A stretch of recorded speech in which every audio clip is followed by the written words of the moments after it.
सूर्य के पास वो अर्घ देने के लिए गए।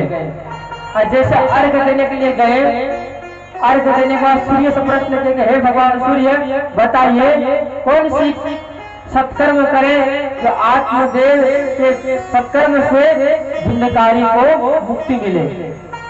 भाइयों बहनों मित्रों, आकाशवाणी हुई, सूर्य भगवान ने कहा कि सत्कर्म करो, भगवत कथा कहो, भगवत की कथा कहो, इसे श्रवण कराओ, इसे मुक्ति मिल जाएगी। अब जो है सप्त ग्रंथि का बांस गाड़ा गया, वहां पे धुंधकारी आकर के सप्त ग्रंथि बांस में था। गोकर्ण ने बड़े सुंदर भाव से भगवत कथाओं को वाचन किया, मंगलाचरण किया और कर्ण मंगलाचरण करने के बाद 7 दिन तक जब कथा चली, 7 गांठ फट गई और गांठ फटने के बाद उसे मुक्ति मिल गई और भगवान के पार्षद आकर के उनको ले जाने लगे। जब उसे ले गए तब सनकादिक ऋषि ने कहा कि भैया उससे तो मुक्ति मिल गई, आप बताओ कि दुनिया में मुक्ति किसे मिलता है, किसे नरक मिलता है? आप बताइए, कथा श्रवण करने वाले कितने लोग थे वहां पे? बोले सहस्राणी, हजारों लोग कथा श्रवण कर रहे थे, लेकिन मुक्ति किनको मिली? धुंधकारी को। क्यों? इसीलिए कि कथा श्रवण करने का शैली होता है। कोई होता है, आता है कथा में, मोबाइल लेता है, कथा चला करता भी, सुनता भी और मोबाइल भी चलाता है। ऐसे लोगों को क्या होता है? मुक्ति नहीं मिलती है। एक बार की बात है,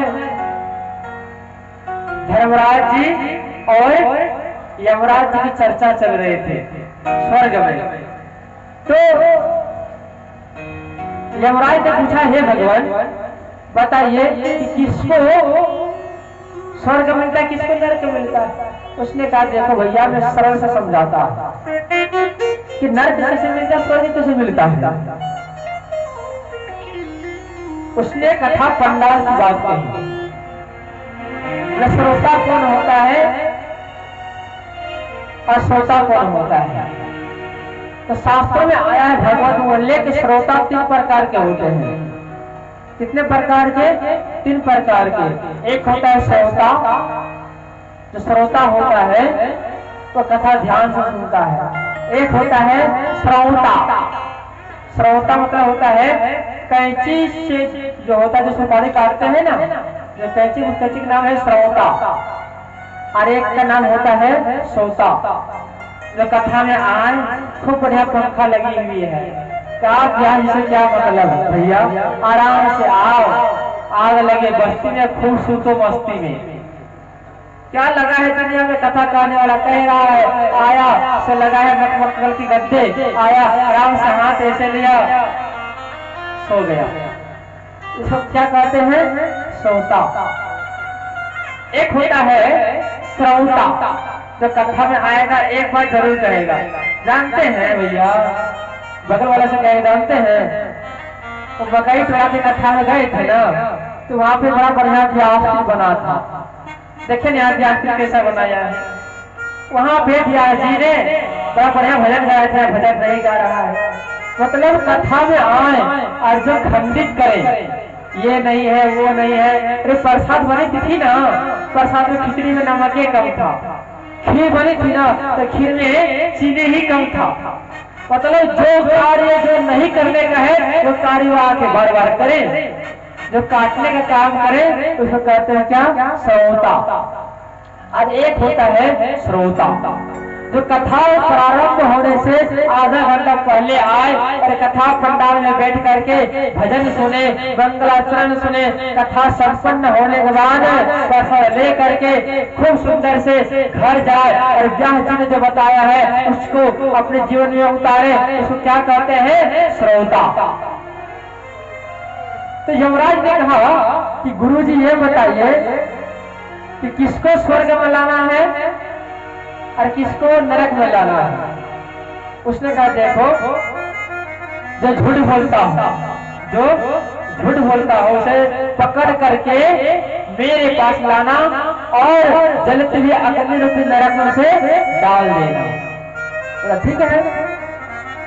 बोला जो चुगली करता है इस घर की बात उस घर में ले जाकर के बोलता है उसे लाना और यम रूपी नरक में डाल देना। और किसको? सुनो और लेकिन जो हमेशा ठगता हो बेईमानी करता हो उसे लाना और स्थूल रूपी नरक में डाल देना उसे। बोला गुरु जी बताइए कि जो कथा में जाकर सो जाए उसे पकड़ के लाए या नहीं लाए? तो धर्मराज जी कहते हैं कि तुम जाना, तुम कथा पंडाल में जाना, उसे पकड़ करके मेरे पास खींच कर भी भूल से नहीं लाना। बोले क्यों? इसीलिए कि घर में सोने से अच्छा है कि वो कथा पंडाल में जाकर के सो जाए। एक भी शब्द कथा का कान में घुस गया तो उनकी मुक्ति मिल जाएगी, उसे तुम मेरे पास नहीं लाना। भाइयों बहनों मित्रों, भगवान की कथा ऐसी कथा है जिनकी कृपा से, जिनकी शक्ति से, जिनकी सत्संग की कल्पना से व्यक्ति स्वर्ग को पा सकता है। इसलिए आइए एक बार सुंदर सत्संग का सुनते हैं कि संतन के संग लागे तेरी अच्छी बनेगी, कि संतन के संग लागे तेरी अच्छी बनेगी।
Thank you.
हरि हरि बाकी बिहारी लाल की